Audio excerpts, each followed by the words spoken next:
দুটো বাচ্চার মা হয়েছি, বয়সও যথেষ্ট হয়েছে, তাই বলে কি একটু ঢং করতে ইচ্ছে করবে না? হ্যালো বন্ধুরা, আমি লিপি চলে এলাম একটা নতুন ব্লগ নিয়ে। আজ শুক্রবার, জুন মাসের 26 তারিখ। আজ তো মেয়ে স্কুল ছুটি, আজ মহরম। তার কারণে আজকে আমার ঘুম থেকে উঠতে হয়েছে 8টা, মেয়েরা উঠেছে 9:30টার সময়। আমি উঠে আমার যা সকালের কাজকর্ম আছে সেগুলো সেরে একটু ভিডিওর কাজ করছিলাম। ইতিমধ্যে এক এক করে মেয়েরা উঠে পড়লো, তারপরে ওদের নিয়ে ব্যস্ত হয়ে পড়লাম। এইদিকে দেখো বাজার এসেছে, আর ফ্রিজে যে বাজার রাখা হয় সবজি রাখার এই কন্টেনারটার মধ্যে ভীষণ নোংরা হয়েছে, সেটা আজকে বার করে দিলাম, দিদি পরিষ্কার করে দেবে। আর এরপর আমার মেয়ে বসেছে একটু গান প্র্যাকটিস করতে।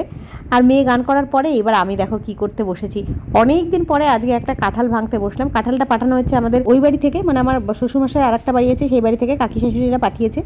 তো আগের বার কাঁঠাল খেয়েছিলাম, আমার ননদ পাঠিয়ে দিয়েছিল আমার জন্য টিফিন ক্যারিয়ারে করে। অনেক বছর পরে কাঁঠাল এরকম করে ভেঙে তারপরে কাঁঠাল ছাড়াচ্ছি আমি, মানে নিজের হাতে। তো কাঁঠাল খাওয়া দাওয়া হলো, পরে অদ্রিজাকে পড়তে বসিয়েছিলাম। এটা অনেকক্ষণ পরের ভিডিও, পড়াশোনা হয়ে গেছে ওদের। অদ্রিজার তো স্নানও হয়ে গেছে, ছোটো মেয়েকেও স্নান করিয়ে দিয়েছি। এবার অদ্রিজাকে ভাত দিয়ে দেবো, ওকে ভাত দিয়ে এসে আমি ছোটো মেয়েকে ঘুম পাড়াবো। আজকে তো পিসি আসেনি, তো সেই কারণে আমি ওকে ঘুম পাড়িয়ে দেবো একবারে। ঘুম পাড়িয়ে অদ্রিজাকে পাহারায় রেখে যাব। বাবাও থাকতে পারে, মানে বাবা এখন স্নানে গেছে, এই ফাঁকে আমি অদ্রিজাকে খেতে দিয়ে দিলাম। আর এখন হচ্ছে সন্ধেবেলায়, যেহেতু ছুটির দিন সেই জন্য বাবা আর মেয়ে একটুখানি বেরিয়েছিল। আসার সময় দেখো খাবার কিনে নিয়ে এসেছে। আজকে আমাদের দুপুরবেলায় তো রান্না হয়েছিল মাছের ঝোল, কাতলা মাছ রান্না হয়েছিল, সেটা দিয়ে অদ্রিজা খেয়েছে, কিন্তু রাত্রেবেলাও মাছটা খাবে না। দুপুরবেলাতে বহু কষ্ট করে একটুখানি ভাত খেয়েছে, সেই কারণেই সন্ধ্যেবেলা একটু বাইরে যাওয়া খাবার নিয়ে আসা, কারণ দুপুরের খাওয়া দাওয়াটা ঠিকমতো হয়নি। এখন দেখো আমি চলে এসেছি রাতে রান্নাবান্না করতে। এখানে কিছুটা সেদ্ধ দিয়েছি, আলু বেগুন সেদ্ধ দিয়েছি, আর তার সঙ্গে একটু ডাল সিদ্ধ করবো। আর মেয়ের জন্য তো পনির ভাজা করে নিচ্ছি, আর পেঁপে আলুর তরকারি আছে। দুপুরের আরও অন্যান্য তরকারি একটু একটু করে রয়েছে, ওটা দিয়ে আমাদের রাতের খাওয়া হয়ে যাবে। আর এখানে ছোটো মেয়ের খাবারটাও রেডি করে নিয়েছি, একটুখানি ডাল দিয়েছি, চাল দিয়েছি, আর তার মধ্যে 2 রকমের সবজি দিয়েছি। আজকে আলু দিয়েছি আর একটুখানি গাজর দিয়ে দিয়েছি। ওকে এরকম আমি ঘুরিয়ে ফিরিয়েই সবজি দিই, একই রকম সবজি দিয়ে সবসময় খাওয়াই না।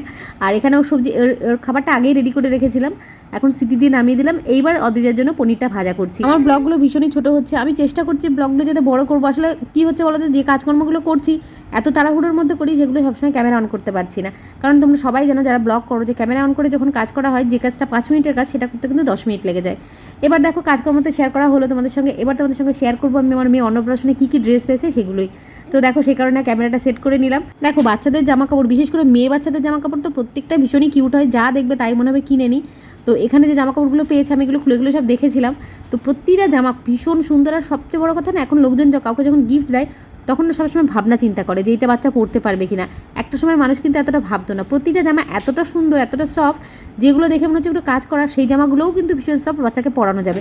আমি যখন কাউকে গিফট দিই, বিশেষ করে বাচ্চাদের গিফট দেওয়ার ক্ষেত্রে, জামা কাপড় দেওয়ার ক্ষেত্রে আমি যেটা দেখি সেটা হচ্ছে দেখতে কতটা চটকদারি হলো সেটা বড় কথা নেই, বাচ্চাটা পরতে পারবে কিনা, আরামদায়ক হবে কিনা সেটা কিন্তু বেশি খেয়াল করি। দেখতে পাচ্ছ যে জামাগুলো তোমাদের দেখাচ্ছি, প্রতিটা জামা এত সুন্দর আর এতটা সফট, কি বলবো। তো জামাগুলো বার করলো। এবার নতুন জামা আসলে পরে যেটা আমরা করে থাকি, আমরা প্রত্যেকে এটা এখন করি, একটা সময় না করলেও। একটা সময় মানুষ কিন্তু এত ভাবতো না এসব নিয়ে, যে নতুন জামা কাপড় এলে সেগুলোকে ধোয়া কাচা করে নিয়ে তারপরে বাচ্চাকে পরাতে হয়। তবে আজকাল প্রতিটা মা এই সব বিষয় নিয়ে যথেষ্ট সচেতন। তারা নতুন জামা এলেই সঙ্গে সঙ্গে কিন্তু বাচ্চাকে পরায় না, সেগুলো ভালো করে কাচা ধোয়া হয়, তারপরেই পরানো হয়। তো এগুলো সমস্ত জামা কাপড় আমি আজকে দেখালাম, আমি নিজে অলরেডি খুলে দেখেছি। আর এবার তোমাদেরকে সব শেয়ার করলাম, তোমাদেরকে এবারকে সমস্তগুলো ধুয়ে একটা একটা করে পরিয়ে নেবো। কারণ এই সব জামা কাপড় না, যেই পরবো ভাবছি রেখে দিচ্ছি, কিন্তু দেখতে দেখতে বাচ্চা হু করে বড় হয়ে যায়, জামা কাপড়গুলো সব ছোটো হয়ে যায়। আমার অদ্রিজার কত জামা কাপড় যেরকম ছোটো হয়ে রয়েছে, কি বলবো। এত সুন্দর সুন্দর জামা কাপড় যেগুলো কেউ গিফট দিয়েছে, বাড়ি থেকে কেনা হয়েছে। তো এখন তো অদ্রিজার বোন আছে, কিছু কিছু জামা কাপড় ওর বোন পরতে পারবে। আর এছাড়াও অনেক জামা কাপড় আমি অন্য কাউকে দিয়ে দিয়েছি। মাঝে মাঝে এই ছোটোদের জামা কাপড় দেখলে মনে হয় কি আরেকবার ছোটো হয়ে যায়। আমাদের সময় এত ভ্যারাইটি ছিল না, হয়তো ছিল, আমাদের ওদিকে গ্রামের দিকে অত সব ভ্যারাইটি ছিল না। একই রকমের ফ্রক ছিল, পুজোর সময় দেখা যেত দোকানে মোটামুটি একই রকমের ফ্রক এসছে, আর পাড়ায় 3-4 জন আমরা একই রকমের ফ্রক পুজোতে কেনা হতো। এরকম কিন্তু হতোই, কারণ আমাদের পাড়ার দিকে জামা কাপড়ের দোকান বাজারে হয়তো তখন মেরে 2-3টে ছিল, এখন প্রচুর দোকান হয়ে গেছে। আর এখন তো অনলাইনে কেনাকাটা হওয়ার পরে এখন সব জায়গায় সব ধরনের জামা কাপড় সবাই কিনছে। আর তারপরে আবার কী হচ্ছে, অনলাইনে এক এক জায়গায় এক এক রকমের দামের জিনিস পাওয়া যায়, অল্প দামেও কিন্তু বেশ স্টাইলিশ জামা কাপড় পাওয়া যায়। আর বাচ্চাদের জামা কাপড়, এই যেটা বলছিলাম তোমাদের, এখন দেখলে মনে হয় কি ছোটো হয়ে যায় আর এসব পরতে থাকে। আর আমাদের বাড়িতে আমার ভাইপো হওয়ার পর আমার খুব শখ ছিল যে মেয়েদের জামা কাপড় কিনবো, এত সুন্দর সুন্দর জামা কাপড় দেখেই মনে হতো কিনে পরে আমার ভাইজি হলে বেশ ভালো হতো। তো ভগবান সেই কারণে বোধহয় আমাকে মেয়ে দিয়েছে। তো একটা সময় পর্যন্ত আমি দিতাম বাইরে গিয়ে, শপিং মলে গিয়ে মেয়ের জন্য, বড় মেয়ের জন্য বিশেষ করে বেশ কেনাকাটা করেছি। তবে এই ছোটোটা হওয়ার পর থেকে আর বেরোনো হয় না, আর শপিং মলে গিয়ে সেরকমভাবে কেনাও হয় না। আমরা যে মেয়ের জন্য খুব বেশি জামা কাপড় কেনাকাটা করেছি, মানে গুচ্ছের কেনাকাটা করা, সেরকম অভ্যাসও আমাদের নেই। যখন প্রয়োজন হয়, কোনো অনুষ্ঠান হয়, অকেশন হয়, তখন গিয়ে ওর বাবা একা গিয়ে কিনে নিয়ে আসে। এখন পছন্দসই 2-3টে জামা কাপড়, খুব বেশি, মানে বললাম না, গুচ্ছের জামা কাপড় কেনার হ্যাবিট আমাদের নেই। তবে হ্যাঁ, আমার মেয়ের জামা কাপড় অনেক হয়ে যায়, কারণ বিভিন্ন জায়গা থেকে পাচ্ছে, এখান থেকে পাচ্ছে, ওখান থেকে পাচ্ছে, দাদুরা দিচ্ছে, পিসি বাড়ি থেকে দিচ্ছে, জেঠু বাড়ি থেকে মামা বাড়ি দিয়ে দিবে, এক গুচ্ছে জামা কাপড় এমনিতেই হয়ে যায়। তো সেই কারণে আমরা তখন মাঝে মাঝে ভাবি আমরা কিনবও না। মানে আমাদের না কিনলেও চলে, কিন্তু ওই যে বললাম পুজোর সময় কী হয়, বাড়ি থেকে একটা দেবো না, বাড়ি থেকে আমি একটা দিচ্ছি, মা একটা দিচ্ছে, বাবা একটা দিচ্ছে, দাদু একটা দিচ্ছে, এই করে এক গোছর হয়ে যায়। আমাদের পুজোর সময় এত জামা কাপড় হতো না, আমার তো হতোই না, আমার বড়জোর মেরে কেটে দুটো হতো। হ্যাঁ, আমার হাজব্যান্ডের অবশ্য হতো, ওর তো বাড়িতে লোকজন ছিল অনেক, কাকারা দিচ্ছে, জেঠুরা দিচ্ছে। তবে হ্যাঁ, এখনকার বাচ্চার মতন এত জামা কাপড় পাওয়ার আমাদের সময় কিন্তু অত চল ছিল না। আর শুধু জামা কাপড়ের কথা কেন বলছি, শাড়ির ব্যাপারেও অত শাড়ি ঠাড়ি লোকজনের ব্যাপার ছিল না যে একটা অকেশনে পরেছি বলে সেই শাড়িটা বা সেই জামাটা অন্য কোথাও পরা যাবে না। এখনকার বাচ্চাদেরও দেখি এই জামাটা এখানে পরেছি, হ্যাঁ আমার মেয়ের মধ্যে এখনও সেই জিনিসটা তৈরি হয়নি এখনও, জানি না ভবিষ্যতে হবে কিনা। তবে এখন ছোটো ছোটো বাচ্চাদেরও দেখেছি যে একটা অনুষ্ঠানে এই জন্মদিনে এই জামাটা পরে গেছিলাম, ওই অমুকের জন্মদিনে সেই জামাটা পরবো না, মানে এত কিছু ওরা সচেতন হয়ে গেছে। অবশ্যই এইসব জিনিসগুলো আমরা বড়রা ওদের ভিতরে তৈরি করাই। আমরা প্রথমে পড়াতে গিয়ে না এটা পড়াবো না, এটা অমুক দিন পড়েছিলি, এটা পর, এইসব জিনিসগুলো মাথার মধ্যে ঢুকিয়ে দিই, তখন ওদের ভেতরে ওটা তৈরি হয়ে যায়। তবে আমার ইচ্ছা আছে আমার মেয়ের মধ্যে যেন এই জিনিসগুলো তৈরি না হয়। তবে আমি জানি না কতটা কী হবে, কারণ যখন আস্তে আস্তে বড় হবে, স্কুলে যাবে, বন্ধুদের সঙ্গে মেলামেশা করবে, কলেজে যাবে, তখন হয়তো এই জিনিসগুলো তৈরি হয়ে যাবে যে এই জিনিসটা পড়ছে, আমাকে ওইটা কিনতে হবে। তবে ওই অন্যের জিনিস দেখে জিনিসপত্র কেনাকাটা করা, এই জিনিসটা আমার খুব একটা, মানে আমার নিজের খুব একটা পছন্দ নয়। আমার পছন্দের উপর তার সব কিছু চলবে না। তবে আমি চেষ্টা করবো মেয়ের মধ্যে যাতে এগুলো গ্রো করে। হ্যাঁ, নিজের একটা জিনিস ভালো লাগছে সেটা কিনলাম, কিন্তু অন্যরা কিনেছে বলেই সেই জিনিসটা কিনতে হবে, বা এটা এখন চলছে বাজারে ট্রেন্ডিং তাই আমাকে কিনতে হবে, চলতে হবে, সেই জিনিসগুলো মানে কি বলবো, অপচয় হয়। আর টাকা পয়সার অপচয় করা প্রথম থেকে যদি আমরা সঞ্চয় করা শেখাই, অপচয় না করা শেখাই, তবে সেটা কিন্তু ওদের মধ্যে চলতে থাকবে।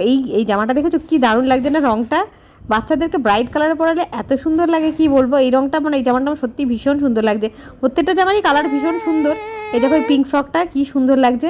তবে এটা মনে হচ্ছে এখন পরানো যাবে না, মোটামুটি 1 বছর না হলে এটা পরানো যাবে না। তো এটাকে আপাতত তুলে রাখবো। অনেকগুলোই আছে জামা, বেশ বড় বড় আছে, এগুলো আপাতত তুলে রাখবো, এগুলো পরে পরাবো। আর এর সঙ্গে সঙ্গে তোমরা দেখতে পেলে অনেকগুলো কিন্তু অদ্রিজারও জামা হয়েছে, মানে অদ্রিজাও 2-3টে জামা পেয়েছে বোনের অন্নপ্রাশনের মধ্যে। এটা কিন্তু বেশ ভালো হয়েছে, কেন বলো তো, কারণ ওর বোনের এতগুলো জামা হয়েছে, এর মধ্যে একটা দুটো যে ওর জামা হয়েছে, বাচ্চা মানুষ তো ওর মনের মধ্যেও একটা তৈরি হয় যে কি আমার পেলাম না, মনটা খারাপ হয়ে যেতে পারে। এতে বেশ ভালো হয়েছে, ও যে একটা জামা পেয়েছে ওতেই ও খুশি। যদিও খুব একটা মানে এই ব্যাপারটা নিয়ে ড্রেসপত্র নিয়ে ওর খুব একটা আগ্রহ নেই, তবে হ্যাঁ সবাই যখন বোনকে দিচ্ছে, ওকে না দিলে মনটা হয়তো একটু খারাপ হতো, তো পেয়ে গেছে, সেটা ওর একদিকে ভালো হয়েছে। যেমন যখন আমার মেয়ে হলো, ছোটো মেয়ে হলো, তখন যারা কাছের লোকজন একেবারে, তারা যখনই আমার ছোটো মেয়েকে দেখতে এসছে, ওর সঙ্গে সঙ্গে আমার বড় মেয়ের জন্য কিছু না কিছু নিয়ে এসেছে। এতে কি হয়েছে, মানে ওর আর মনটা খারাপ হয়নি যে সবাই বোনকে দিচ্ছে, বোনকে অ্যাটেনশন দিচ্ছে, আমি পাচ্ছি না, এই ব্যাপারটা ওর মধ্যে তৈরি। এই জামাটা দেখো কি স্টাইলিশ না, কি সুন্দর জামাটা দেখতে, এটা একদিন পরাবো। আর তোমাদের সঙ্গে যদি পারি, মানে মনে থাকে আমি তোকে শেয়ারও করবো। আর এইসব জামাগুলো, এইসব ফ্রকগুলো তো কোনো কথাই হবে না, এত সফট হয়, সবসময় কোথাও গেলে ডাক্তার কাছে গেলে এইগুলো পরিয়ে নিয়ে যাওয়া যায়। আমার আবার কী হয় বলো তো, মাঝে মাঝে বাচ্চাদের জামা কাপড়গুলো গুছিয়ে রাখলাম যে এটা এখানে পরাবো, সেটা সেখানে পরাবো, ঠিক কাজের সময় সেই জামাটা খুঁজেই পাবো না, তখন দেখবো এটা পাচ্ছি, সেটা যে বাড়ি পরার সমস্ত জামা কাপড় পাচ্ছি, যেটা পরাবো ঠিক করেছি সেটা খুঁজে পাই না। এটা যে কেন হয় কে জানে, একগুচ্ছে জামা কাপড় হলে এটাই হয়। আমার হাজব্যান্ড সবসময় এটাই বলে যে বেশি জামা কাপড় হয়ে গেছে তো তাই জন্য পাচ্ছ না। কী করা যাবে, বাচ্চাদের জামা কাপড় সবাই যদি এত দেয় তো বেশি তো হবেই। তো যাক গে, আজকের ব্লগটা অনেক বকবক করে ফেললাম, তো এখানেই থাকলো, আবার পরে কথা হবে।